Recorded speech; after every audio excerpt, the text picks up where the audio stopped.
Pensa na facilidade absurda que a gente tem hoje em dia de adotar um rótulo. É tipo, vestir a camisa de um time de futebol, ou sei lá, colar um adesivo no vidro do carro. Ou até colocar aquela frase super curtinha na bio de uma rede social, né? Exato, exatamente isso. A sociedade bate o olho naquilo, processa a informação em 2 segundos e já te coloca numa caixinha. É um atalho mental, um processo super confortável de pertencimento. Com certeza. Dá aquela sensação imediata de fazer parte de um grupo sem exigir muito esforço na real. Mas aí a coisa muda totalmente de figura quando o criador original desse rótulo deixa registrado que o símbolo em si não vale absolutamente nada. Nada mesmo, a menos que exista uma execução perfeita, exaustiva e diária das regras que ele mesmo escreveu. Nossa, e aí aquele rótulo que era super confortável e público vira uma exigência imensa, né? Pois é. E é exatamente nesse território fascinante e até um pouco desconfortável, para falar a verdade, que a nossa imersão de hoje vai entrar. Então, boas-vindas a quem nos ouve. Hoje a nossa análise minuciosa tem uma missão bem específica.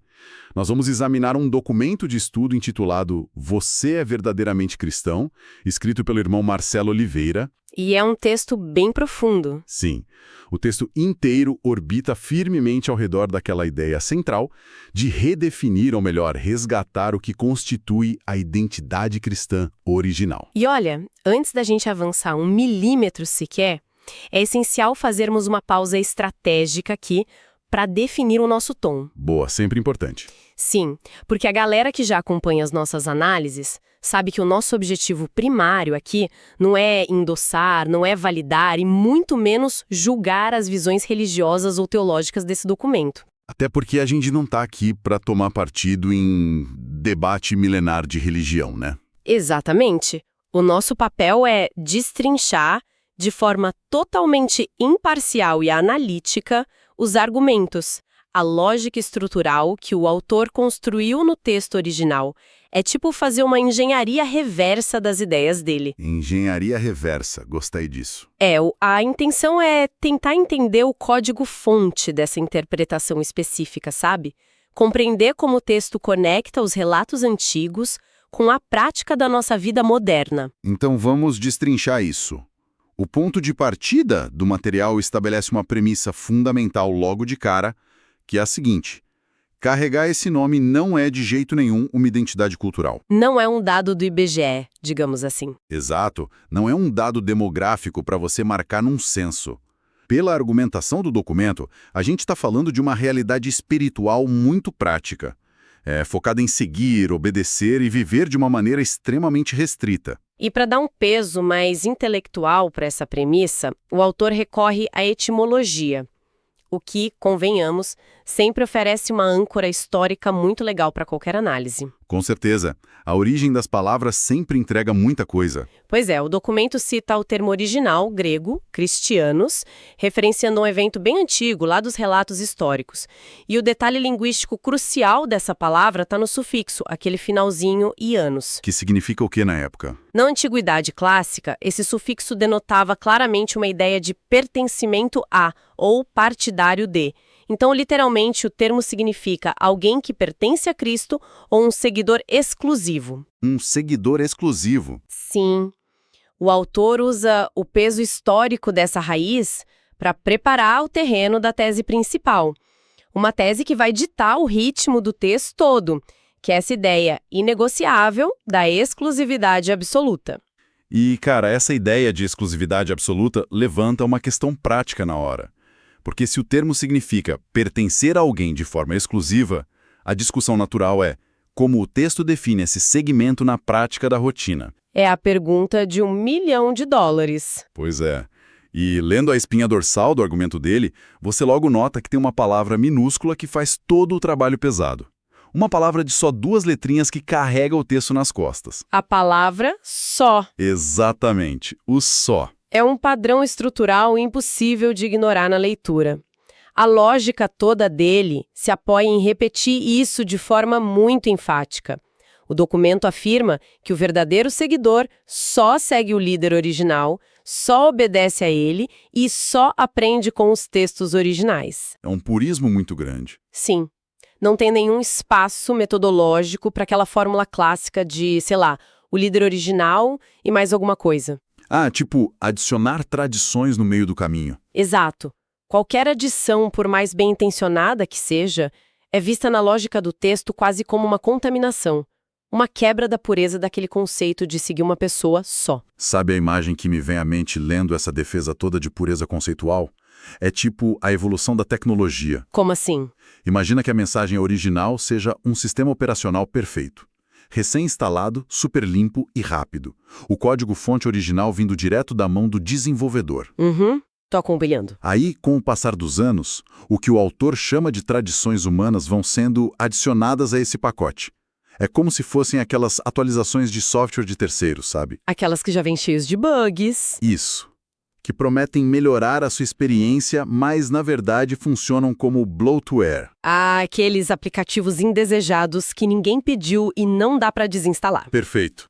Eles vêm com uns termos de uso super confusos, umas exigências ocultas e, no fim das contas, só deixam o seu computador ou celular lento, travado e irreconhecível. Essa analogia tecnológica é excelente, viu? E ela ajuda muito a gente a entender o porquê de essas adições acontecerem tanto na história. Sociologia explica isso, não é? Sim, o ser humano tem uma necessidade psicológica e sociológica muito forte por controle visível e previsibilidade.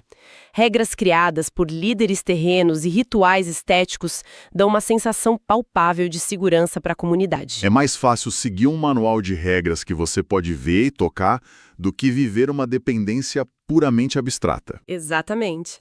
Mas o documento ilustra o conflito gerado por esse bloatware tradicional, citando os relatos antigos.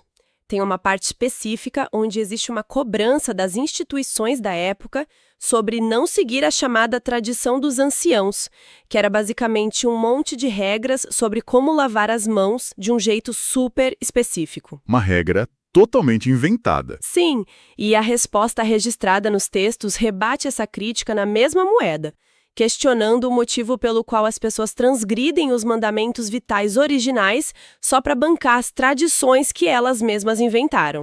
Caramba! O texto diagnostica as tradições humanas exatamente como esse software inútil que só serve para sobrecarregar e corromper o sistema. O que o texto do irmão Marcelo Oliveira propõe, na real, é um reset de fábrica bem radical. Totalmente radical. É tipo uma desinstalação agressiva de todo esse software extra para forçar você a voltar para o sistema original. Ele usa aquela instrução direta que diz "aprendei de mim". Ou seja, plugar direto na fonte, sem nenhum intermediário traduzindo o código. E sem adicionar complexidade, né? Exato. Mas eu preciso jogar um balde de água fria aqui e ser um pouco cético para a gente não aceitar a premissa de forma passiva. Claro, manda. Quando a gente fala de obediência cega a mandamentos e de exclusividade de um líder só, a mente moderna logo vê isso como um peso, um fardo muito limitante. Sabe, como é que o documento consegue articular a ideia de que essa obediência restrita é uma coisa positiva e não uma ditadura? É uma ótima pergunta. E o que é fascinante na construção desse documento é justamente como ele resolve isso. Ele faz uma transição muito elegante do legalismo para um relacionamento vital. Como ele ancora isso? Ele ancora a obediência num conceito de amor. O texto traz um relato que diz basicamente que se você ama o líder, você guarda os mandamentos dele. A obediência, dentro dessa arquitetura, não é um imposto que você paga por medo de ir para o inferno ou por pressão social. Ah, não é uma obrigação fria. Não, ela é apresentada como uma prova definitiva, orgânica e tangível de lealdade. O raciocínio é muito simples. Se tem amor genuíno pelo desenvolvedor do sistema, seguir o código que ele deixou não é um peso ou perda de liberdade. É a consequência mais natural que existe. Faz sentido. Isso bate de frente com a ideia de usar o rótulo só como status, né? Porque se a obediência natural não existe na prática, carregar um nome perde totalmente a validade. Exato, o argumento colapsa se não houver a prática. O que nos leva, por uma progressão lógica inevitável, a um terreno monumentalmente complexo. Porque, pensa bem, se a única fonte legítima de aprendizado e de regra é a figura central, e mais ninguém, o que acontece com as mega-estruturas? As instituições. Os prédios gigantescos, as organizações multinacionais de religião, as hierarquias que foram construídas com tanto suor ao longo de milênios. Então, a lógica do texto simplesmente não poupa essas instituições. É nesse ponto que a argumentação começa a desconstruir a própria fundação da hierarquia como a gente conhece hoje. Ele vai com tudo para cima disso. Vai, porque se a gente estabeleceu lá atrás que a exclusividade da palavra só é absoluta, então, usando a lógica pura, não tem espaço para estruturas de poder paralelas. Nenhuma ponte extra. Nenhuma. Qualquer liderança humana que tente se colocar como um filtro obrigatório entre o indivíduo e a fonte divina vira instantaneamente um obstáculo não autorizado. O autor traz uma visão que subverte diretamente os padrões corporativos e militares que a gente acha normal desde sempre. Ele cita textos que propõem uma inversão completa da ordem natural das coisas. O lance da grandeza não ser o domínio. Exato. A mensagem ali é que liderar não é dar ordem lá do topo de uma pirâmide intocável. O modelo revolucionário é que o verdadeiro líder é quem ocupa a base e serve. A pirâmide tradicional é implodida de cabeça para baixo. E essa anulação intencional do poder humano é um dos pilares mais fortes do documento todo. Ele argumenta que o modelo original nunca previu e, na verdade, repudia uma cadeia de comando baseada em status ou cargos inventados. Mas espera aí, vamos botar uma lupa na realidade das coisas. O documento afirma categoricamente, usando as cartas antigas, que existe uma única cabeça de liderança, sem nenhum espaço para outro líder supremo humano. Correto. Se a gente levar esse purismo ao extremo e remover toda a estrutura organizacional visível, a história mostra que a falta de liderança gera o quê? Caos. Ou grupos fragmentados em milhares de seitas confusas. Como o texto resolve o vácuo prático que ficaria nas denominações e nas comunidades? É um questionamento essencial sobre a viabilidade prática da coisa. E a resposta que o material oferece é de um corte cirúrgico. Ele simplesmente abraça a radicalidade do minimalismo, sem tentar aliviar o desejo que a gente tem por organização corporativa. Então ele não tenta fazer concessão? Nenhuma. Na visão desse estudo, as denominações perdem o papel de protagonistas. O autor resolve a tensão citando um trecho onde a afirmação central de Cristo é que ele mesmo atrairia todos para si. O que tira o papel de marketing das igrejas. Exatamente isso. A conclusão é muito profunda. O objetivo de quem segue não é atuar como um recrutador corporativo de uma placa específica. A meta não é encher cadeira de auditório. Bater meta de membro novo. Nem pensar. O foco deve ser única e exclusivamente atrair pessoas para a figura invisível daquele líder original. A denominação formal, nesse cenário, se torna, no mínimo, irrelevante. E, no pior dos casos, uma distração fatal se o líder local tentar puxar atenção ou adoração para ele mesmo. A necessidade de ter uma corporação intermediando a fé é sumariamente rejeitada. Textualmente rejeitada. Isso engatilha a próxima engrenagem da nossa análise. Porque se a gente remove a hierarquia e anula a necessidade dessas instituições, a gente esbarra numa questão espinhosa: as motivações. Ah, as motivações financeiras. Pois é. Se não tem uma necessidade real delas existirem na arquitetura do sistema, por que essas estruturas existem aos montes e faturam cifras astronômicas? O texto faz uma ponte direta entre o desejo de status e o risco gigante de corrupção. O tom muda bastante nessa parte, não é? Muda notavelmente. O texto deixa de ser só explicativo sobre fé e vira um alarme de incêndio. Ele começa a lidar com o lado sombrio do que acontece quando a mensagem original, que deveria ser livre e gratuita, é engarrafada e corrompida para enriquecimento pessoal. E as palavras que o autor escolhe, tiradas direto dos textos antigos, são muito pesadas. Ele traz alertas contra os chamados falsificadores da palavra. Uma crítica muito forte. Super forte. E logo depois, ele usa outro texto antigo que funciona como um espelho muito incômodo para os dias de hoje. Ele fala de gente movida por ganância profunda que usa palavras fingidas para fazer das pessoas simples um autêntico negócio, a mensagem original sendo vendida como produto de prateleira. Se a gente conectar essa crítica com a análise que o autor vem montando, a linha fica cristalina para quem lê. O ensino não pode, jamais, ser usado como ferramenta de obtenção de lucro pessoal ou manipulação psicológica de massas. Fazer de voz negócio. Exato. É um golpe brutal contra transformar a fé numa mercadoria, onde o líder vira um CEO de multinacional religiosa. E para combater isso, o documento exige que o ensino fique travado unicamente nas ordenanças originais, sem inventar moda. Essa ideia de blindar a mensagem contra o lucro me lembra muito a dinâmica de uma rodovia. Como assim? Uma rodovia? Imagina uma estrada impecável. Foi construída a um custo pessoal indescritível, mas o engenheiro que criou a pista entregou ela de graça para a população. Qualquer pessoa pode viajar nela livremente.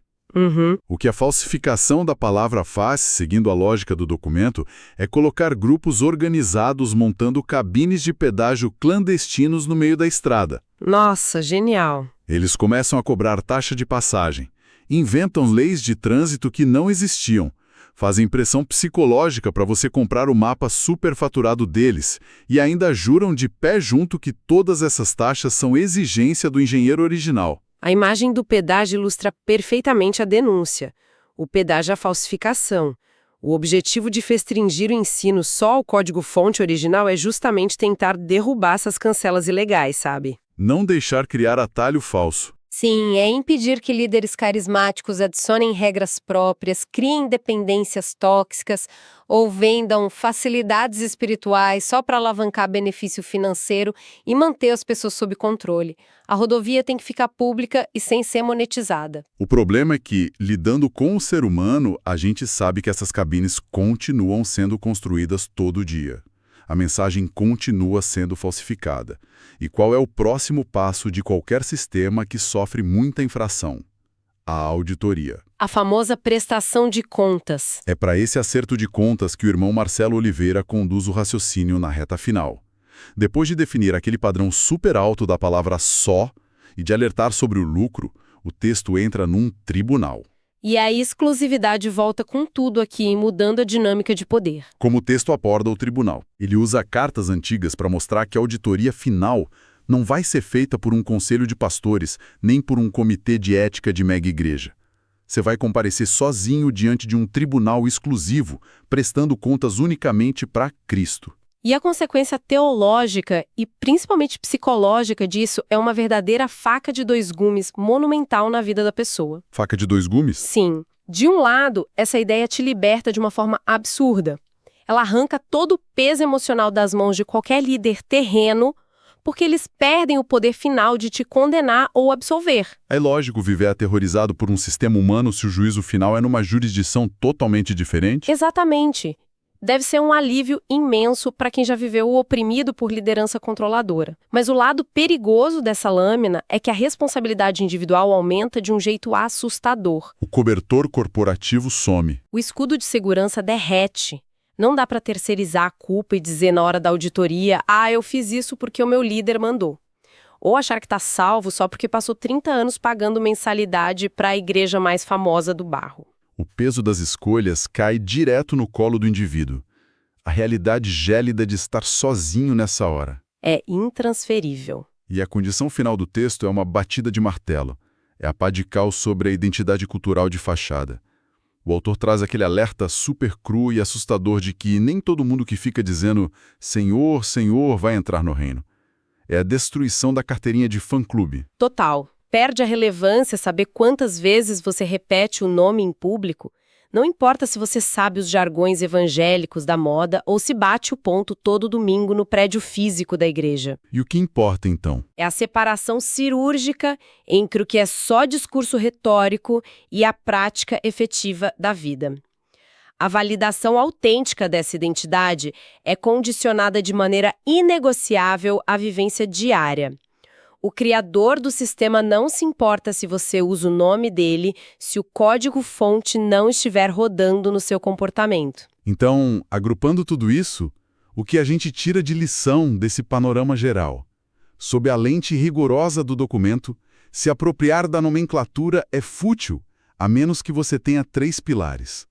A vivência prática diária, a dependência total da mensagem original e o mais difícil de todos, a obediência cega e higienizada das tradições humanas e dos intermediários que se dizem guias. Fazendo uma síntese bem cuidadosa do material, esse texto funciona como um manifesto robusto a favor de um minimalismo extremo. Ele propõe retirar impiedosamente todos os penduricalhos culturais e corporativos que acumularam nos últimos séculos. Voltar para o básico do básico. Um foco absurdamente restrito.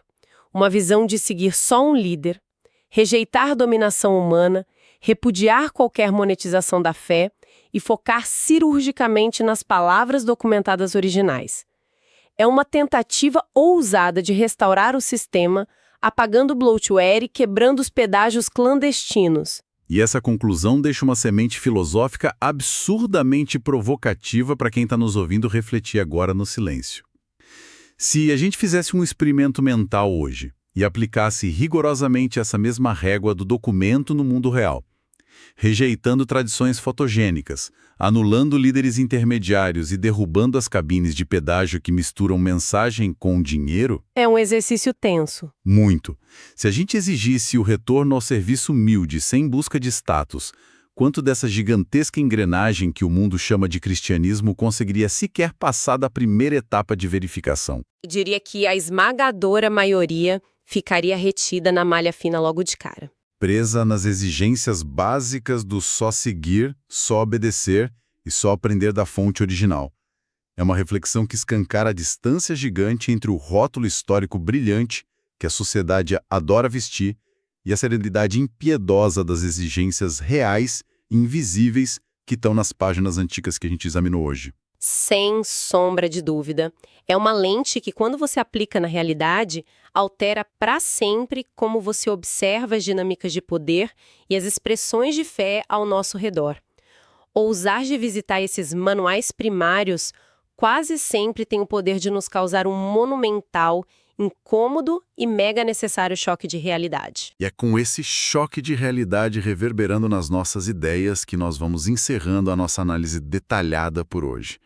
Muito obrigado pela companhia de sempre e pela atenção cuidadosa para desbravar essa lógica tão inflexível. Lembrando sempre, a jornada de questionar, de analisar os fatos e de tentar entender as raízes das ideias que moldam nossa sociedade é uma estrada fascinante que nunca termina de verdade. Um abraço para todo mundo e até a nossa próxima imersão. Até a próxima, pessoal!